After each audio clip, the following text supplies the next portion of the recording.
The leg bone's connected to the hip bone's connected to the backbone's connected to another backbone, and that bone's connected to another backbone. And, oh, hi, there sure are a lot of bones in the back. No wonder back pain is such a problem.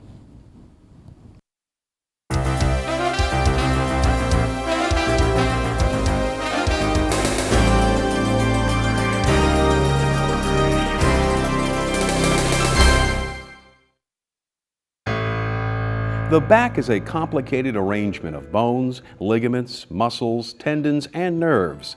In some ways, it is amazingly strong, yet it can easily be damaged, and many of us don't take the precautions that are necessary to protect our backs from injury, which is why more than 80% of both on and off-the-job injuries involve the back or neck. But back problems are not inevitable. You can prevent back injuries if you understand how the back works.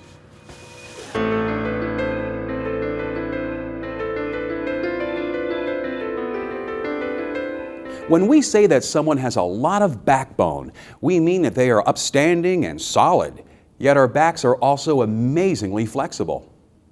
The foundation of your back, the spine, is rigid enough to support more than half of your body weight, but it also has enough flexibility for you to bend down and touch your toes. To accomplish these dual functions, the spine is made up of 33 individual bones known as vertebrae, 24 of which are movable. The 7 cervical neck vertebrae support your skull and allow you to move your head. The 12 thoracic middle back vertebrae hold your rib cage in place, and the 5 vertebrae in the lumbar region of your back enable you to bend at the waist. These vertebrae are hinged with facet joints that guide their movement and provide stability. They are cushioned from one another by intervertebral discs. These shock absorbers consist of a soft, gelatinous nucleus surrounded by a tough, elastic outer casing. In addition to the 3 sections of the spine that move, there are 9 fused vertebrae.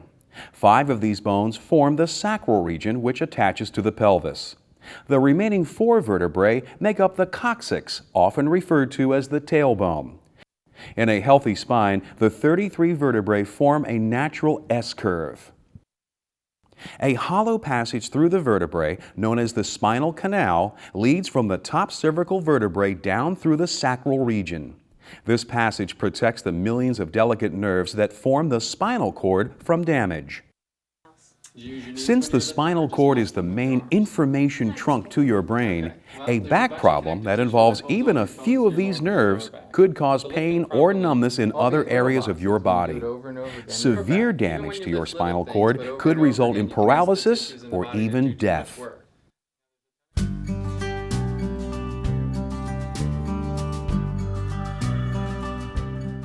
Because the lumbar and cervical regions of the spine are so flexible, these areas are particularly vulnerable to injury. In fact, most people will end up hurting the lumbar region of their backs at some point in their lives.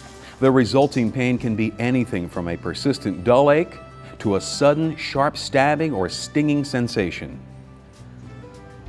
Strained muscles and sprained ligaments are the most common causes of back pain. With proper treatment, these injuries usually heal within a few weeks. Back pain like this, that lasts less than 3 months, is considered to be an acute condition. When back pain persists or frequently reoccurs, it is considered to be chronic. Chronic back pain may indicate that something is wrong with the spine itself. Ruptured or herniated discs are the most common type of spinal injury. Although sometimes referred to as a slip disc, intervertebral discs don't really pop out from between the vertebrae. What actually happens is that the outer elastic part of the disc ruptures and the gelatinous nucleus protrudes into the spinal canal, putting pressure on the spinal cord. This causes severe back pain, and since the spinal cord is directly involved, there is often numbness or pain in other parts of the body as well. Most disc ruptures occur to the lower 2 discs in the lumbar region. This is because they are subjected to more heavy lifting than any other discs in the spine. However, herniated discs can also occur in the cervical region. Often these injuries are due to whiplash. Whiplash is caused by any sudden jolt, such as a car accident, that violently throws the head backwards. Properly treated, herniated discs usually heal by themselves without the need for surgery, but it can take several years for a disc to fully heal.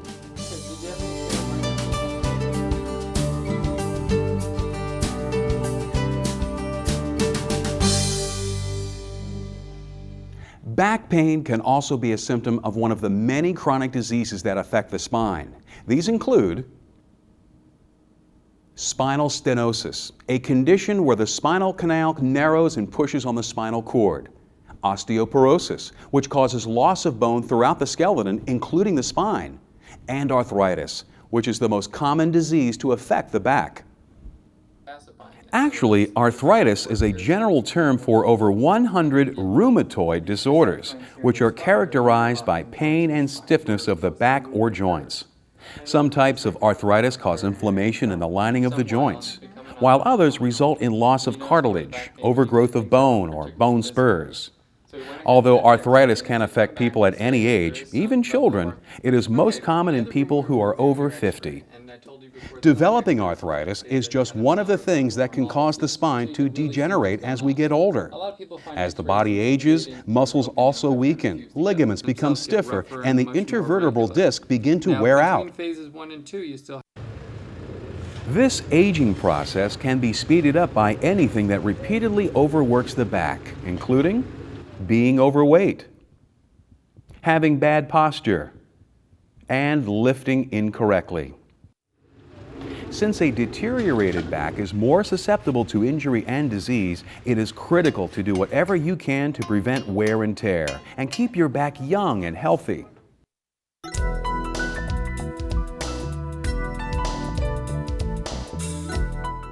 Sitting or standing still for long periods of time can be as harmful to your back as lifting heavy objects improperly. Your body is designed to be in motion, so it's important to take breaks to move around, stretch, and adjust your posture. Having good posture is important because slouching puts unnecessary strain on your back. So you should sit up straight, stand tall, and keep your arms and legs at right angles to your body as much as possible. These neutral positions distribute the weight of your head and upper body evenly down your spine, placing the least amount of stress on the vertebrae, discs, and muscles of your back. The key to achieving a good sitting posture is to adjust your chair to fit you. Your seat should be high enough so that your forearms are at a 90-degree angle to your upper arms and are level with your work surface. Your feet should rest flat on the floor with your thighs at a right angle to your lower legs. Don't dangle your legs. It puts a lot of stress on your lower back. Get a footrest if your feet don't reach the floor. Remember to sit up straight and maintain your spine's natural S-curve. If you need to support your lower back, use a lumbar cushion, small pillow, or rolled-up towel. Overstretching is something else that can hurt your back, so keep tools and materials within easy reach, about 14 to 18 inches away. When you are standing, you need to make sure that you are not hunched over. Raise your work surface if necessary. If this isn't possible, use a sturdy box or other platform to bring your work up to a comfortable level. Standing can put a lot of strain on your lower back in particular. So prop one foot up on a short stool to keep the lumbar region of your spine in its natural curve. Remember, regardless of whether you are sitting or standing, don't let yourself get stuck in one position. Take a break and stretch occasionally.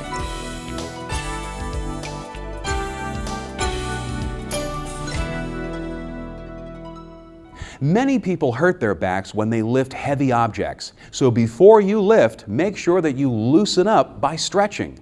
Listen to your back. If it feels stiff or painful, don't pick anything up. Wait until your back feels better. Unfortunately, there is no safety device currently available that has been proven to prevent back injury. Although some people believe that back belts can be beneficial, many experts feel that they don't provide any real protection. The only truly safe way to lift something is to lift it properly. Before you lift an object, estimate its weight. Use a hand truck or dolly if it is too heavy for you to pick up safely. It's important to evaluate a load's size and shape too. Get someone to help you if it's too bulky or hard to grasp. How you pick up a load is the most critical factor in safe lifting. If you try to lift from an awkward position, you could seriously hurt yourself. The safest lifting position is where you don't have to bend over or reach up. Rearranging shelves so that heavy and frequently used items are at waist level can be a big help. When removing something from a shelf, slide it towards you, then lift. Avoid reaching with your arms raised above your shoulders. This is extremely stressful to your neck and lower back. If the object is over your head, use a sturdy ladder or mobile stairs to put yourself in the best position possible. The most dangerous things to pick up are those that are located below the belt. In fact, it's possible to hurt your back simply by bending over. When you bend at the waist, your spine acts like an unbalanced lever with the fulcrum at the lower two lumbar vertebrae. This creates a 10-to-1 lifting ratio, which means that if your upper body weighs 100 pounds, bending at the waist puts approximately 1,000 pounds of pressure on your lower back. If you try to pick up a 50-pound object from this position, there's now 1,500 pounds of pressure bearing down. Ouch! It's easy to see how bending at the waist can cause damage and why so many people hurt their backs when they lift something incorrectly. Fortunately, proper lifting techniques are not hard to learn. The critical thing is to always keep your back straight. Get close to the object you want to pick up and lower yourself by bending at the knees. Make sure that your shoulder blades are centered above your hips. Then lift the load slowly and steadily with your legs. If you need to turn while you are lifting or carrying a load, change direction by moving your feet. Be careful not to twist or bend at the waist. To put a load down, keep your back straight and slowly bend your knees, using the muscles in your legs for control. Remember to always use these lifting techniques. You have to pay attention to how to treat your back both at work and at home.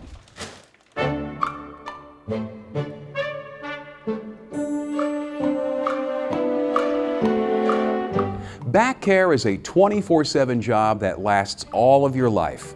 So let's take a look at how to protect your back when you are not at work. Driving home during rush hour can literally be a pain in the neck, but maintaining a good sitting posture can keep you from developing back and neck problems. Position your seat so that your hips and knees are flexed and you don't have to stretch out your legs to reach the pedals. If your seat has a lumbar support, adjust it so that it provides a firm base for your lower back. Once you are set in your seat, position your rear view mirror so that you can see what is going on behind you without straining your neck. While driving, keep both hands on the steering wheel and make sure that you don't slouch or hunch over.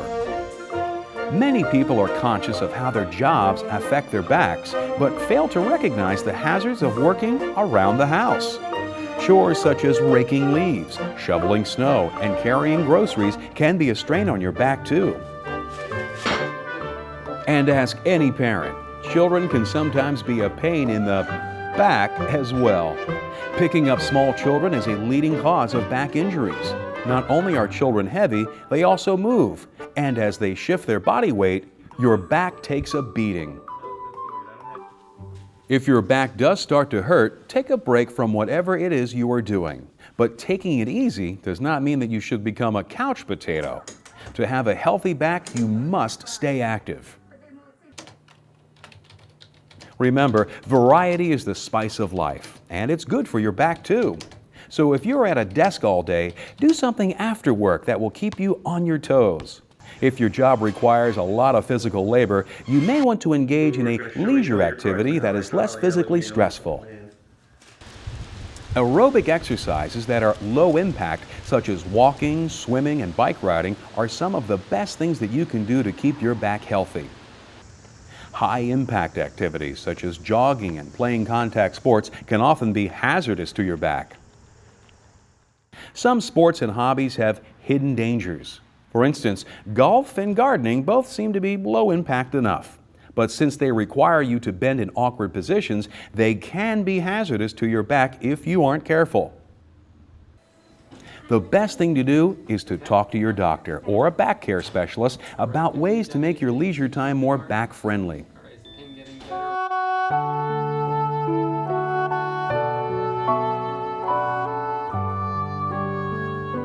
Most people spend about a third of their lives sleeping, but sleeping incorrectly is another thing that can contribute to back problems. Maintaining a good sleeping posture is just as important as sitting or standing correctly. By properly supporting your head, back, and legs, you can keep your spine in a neutral position. To start, you need a mattress that provides a good foundation. You can test a mattress by lying on your back and sliding both hands under the lumbar region of your spine. If your hands slide in with minimal resistance, the mattress is most likely right for you. If you have to force your hands in, the mattress is too soft. If there is a gap, it's probably too hard. Waking up with a stiff or sore back can be a sign that your mattress needs replacing, but it could also be an indication that you need to change the way you sleep. Sleep on your side or your back with a pillow supporting the natural curvature of your neck. A stiff neck may indicate that your pillow is propping your head up too much. In this case, an ergonomically designed orthopedic pillow can be a big help. If you find that you wake up with pain in your lower back, try sleeping on your side with your knees bent. Position a pillow between your knees to keep your legs in a neutral position. If you prefer sleeping on your back, place a pillow under your legs to support your bent knees. Avoid sleeping on your stomach. This twists your neck and puts a lot of pressure on the cervical region of your spine. After you have had a good night's sleep, it's important to warm up your muscles and set your skeleton in alignment before you begin your day. Start by getting out of bed carefully. Moving suddenly can cause you to strain stiff muscles. Walk around a bit or take a hot shower to loosen up. Once you have warmed up, do some stretches to relax your muscles and align your spine. Stretching and low-impact exercises can do a great deal to prevent and treat back problems. But be sure to talk to your doctor before beginning any exercise program.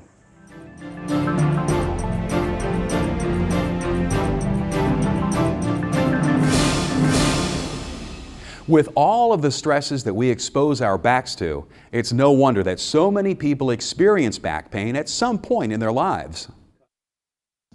If your back goes out or you pull something, applying ice packs to the injury may help to reduce swelling. After a few days, switching to a heating pad can relieve stiffness. It is essential to give a sore back plenty of rest, but this doesn't mean confining yourself to bed. To speed recovery, it is important to move around as much as possible. To get you on your feet, there are many over-the-counter medications that can help to alleviate your pain. But just because the pain goes away, it doesn't mean that your back is completely healed.